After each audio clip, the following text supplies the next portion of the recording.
Kwenye dunia sasa, ili uweze kufanikiwa, kuna mambo kadhaa ambayo kwa mimi nimepata nafasi ya kujifunza.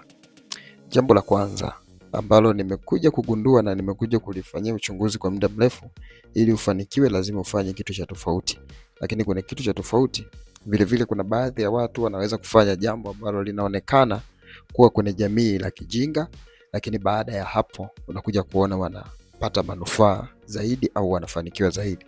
Mwanzoni wanaanza kama hawaeleweki. Utakuja kuona hata kwenye kizazi cha sasa kuna mambo mengi sana ambayo yanaendelea. Hususan unakuta mtu labda mfanya biashara, unakuta mtu mwimbaji, mwanzoni ameanza kuwa kama kituko, lakini mwisho wa siku anamaliza kwa heshima. Jambo la kwanza ambalo nimejifunza, ambalo ni la muhimu sana kwenye dunia ya sasa, ili uweze kufika mbali, au watu ambao huwa wanafika mbali mara ya kwanza huwa wanaonekana wapo wrong sana. Yaani ni watu ambao wanaonekana hawana akili timamu.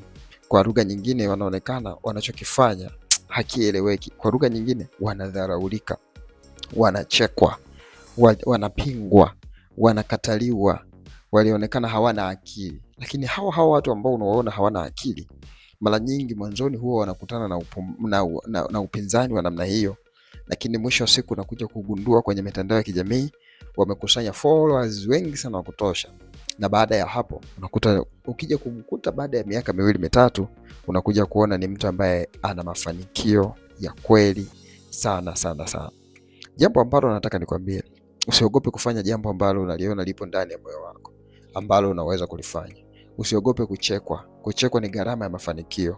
Kuna bei ya kulipa ili ufanikie. Jambo la kwanza, kubali kuwa mpweke. Jambo la pili, kubali kutokueleweka. Jambo la tatu, kusemwa vibaya. Lakini kuna faida kubwa sana ambayo itakuja ikupate baada ya hivi vitu. Mtu aliyepitia upweke hawezi akapata baadhi ya changamoto kwenye maisha na zikamfanya yani akafanikiwa, akaja kuja kupata upweke ule ukamfanya aje adondoke, kwa sababu alishawahi kuupitia. Kwa hiyo kuna muda baadhi ya matatizo yanaweza kukupata, lakini lengo lake kubwa hasa katika maisha ni kwamba kwa ajili ya kukutengeneza. Na hii tupe picha kwamba kumbe upweke, kutokuelewekwa, ukiona haueleweki, haina maana ya kwamba Mungu amekuacha. Dunia imesukwa kwa namna ambayo lazima ufanye kitu cha tofauti ambacho mtu mwingine hawezi akakifanya, au kwa lugha nyingine watu wengine wanakiona kama ni upuuzi. Ukiona umeweza kufikia hatua hiyo na kuweza kufanya mambo kama hayo, kubali kuchekwa. Usiogope kuanza biashara.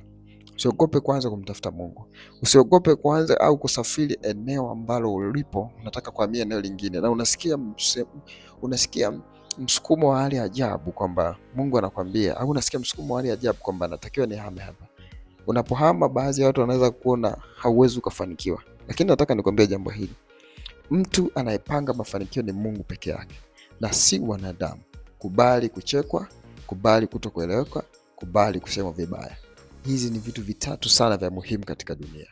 Mimi na wewe, ni Mungu amenipa neema niweze kukwambia maneno haya. Yahifadhi, yatunze, yashike katika moyo wako, na Mungu atakufanikisha kwenye kiwango kikubwa sana. God bless you. Mungu akubariki sana. Kwa majina yangu naitwa Pastor Francis Kenneth. Usisahau kusubscribe, kulike na kucomment na kushare. Mungu akubariki. Amen. Kwenye dunia sasa, ili uweze kufanikiwa, kuna mambo kadhaa ambayo kwa mimi nimepata nafasi ya kujifunza. Jambo la kwanza ambalo nimekuja kugundua na nimekuja kulifanyia uchunguzi kwa muda mrefu, ili ufanikiwe lazima ufanye kitu cha tofauti. Lakini kwenye kitu cha tofauti, vile kuna baadhi ya watu wanaweza kufanya jambo ambalo linaonekana kuwa kwenye jamii la kijinga, lakini baada ya hapo unakuja kuona wanapata manufaa zaidi au wanafanikiwa zaidi. Mwanzoni wanaanza kama hawaeleweki. Utakuja kuona hata kwenye kizazi cha sasa kuna mambo mengi sana ambayo yanaendelea. Hususan unakuta mtu labda mfanya biashara, unakuta mtu mwimbaji, mwanzoni ameanza kuwa kama kituko, lakini mwisho wa siku anamaliza kwa heshima. Jambo la kwanza ambalo nimejifunza, ambalo ni la muhimu sana kwenye dunia ya sasa, ili uweze kufika mbali, au watu ambao huwa wanafika mbali mara ya kwanza huwa wanaonekana wapo wrong sana. Yaani ni watu ambao wanaonekana hawana akili timamu. Kwa lugha nyingine, wanaonekana wanachokifanya hakieleweki. Kwa lugha nyingine, wanadharaulika, wanachekwa, wanapingwa, wanakataliwa, walionekana hawana akili. Lakini hawa watu ambao unawaona hawana akili, mara nyingi mwanzoni huwa wanakutana na upinzani wa namna hiyo, lakini mwisho wa siku unakuja kugundua kwenye mitandao ya kijamii wamekusanya followers wengi sana wa kutosha, na baada ya hapo ukija kumkuta baada ya miaka 2-3 unakuja kuona ni mtu ambaye ana mafanikio ya kweli sana sana sana. Jambo ambalo nataka nikwambie, usiogope kufanya jambo ambalo unaliona lipo ndani ya moyo wako, ambalo unaweza kulifanya. Usiogope kuchekwa. Kuchekwa ni gharama ya mafanikio. Kuna bei ya kulipa ili ufanikie. Jambo la kwanza, kubali kuwa mpweke. Jambo la pili, kubali kutokueleweka. Jambo la tatu, kusemwa vibaya. Lakini kuna faida kubwa sana ambayo itakuja ikupate baada ya hivi vitu. Mtu aliyepitia upweke hawezi akapata baadhi ya changamoto kwenye maisha na zikamfanya akafanikiwa akaja kuja kupata upweke ule ukamfanya aje adondoke, kwa sababu alishawahi kuupitia. Kwa hiyo kuna muda baadhi ya matatizo yanaweza kukupata, lakini lengo lake kubwa hasa katika maisha ni kwamba kwa ajili ya kukutengeneza. Na hii tupe picha kwamba kumbe upweke, kutokuelewekwa, ukiona haueleweki haina maana ya kwamba Mungu amekuacha. Dunia imesukwa kwa namna ambayo lazima ufanye kitu cha tofauti ambacho mtu mwingine hawezi akakifanya, au kwa lugha nyingine watu wengine wanakiona kama ni upuuzi. Ukiona umeweza kufikia hatua hiyo na kuweza kufanya mambo kama hayo, kubali kuchekwa. Usiogope kuanza biashara. Usiogope kuanza kumtafuta Mungu. Usiogope kuanza au kusafiri eneo ambalo ulipo unataka kuhamia eneo lingine, na unasikia msukumo wa hali ya ajabu kwamba Mungu anakwambia, au unasikia msukumo wa hali ya ajabu kwamba natakiwa nihame hapa. Unapohama, baadhi ya watu wanaweza kuona hauwezi ukafanikiwa, lakini nataka nikwambie jambo hili. Mtu anayepanga mafanikio ni Mungu peke yake na si wanadamu. Kubali kuchekwa, kubali kutokueleweka, kubali kusema vibaya. Hizi ni vitu vitatu sana vya muhimu katika dunia. Mimi na wewe ni Mungu amenipa neema niweze kukwambia maneno haya. Yahifadhi, yatunze, yashike katika moyo wako, na Mungu atakufanikisha kwenye kiwango kikubwa sana. God bless you. Mungu akubariki sana.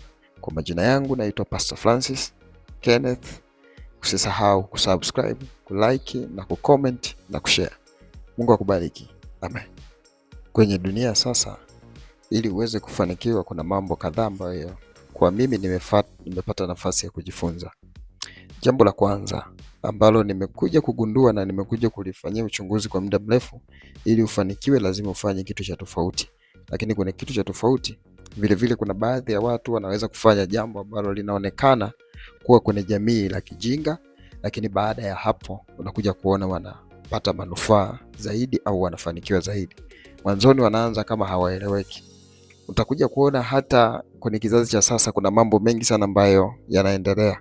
Hususan unakuta mtu labda mfanya biashara, unakuta mtu mwimbaji, mwanzoni ameanza kuwa kama kituko, lakini mwisho siku anamaliza kwa heshima. Jambo la kwanza ambalo nimejifunza, ambalo ni la muhimu sana kwenye dunia ya sasa, ili uweze kufika mbali, au watu ambao huwa wanafika mbali mara ya kwanza huwa wanaonekana wapo wrong sana. Yaani ni watu ambao wanaonekana hawana akili timamu. Kwa lugha nyingine wanaonekana wanachokifanya hakieleweki. Kwa lugha nyingine wanadharaulika, wanachekwa, wanapingwa, wanakataliwa, walionekana hawana akili. Lakini hawa watu ambao unawaona hawana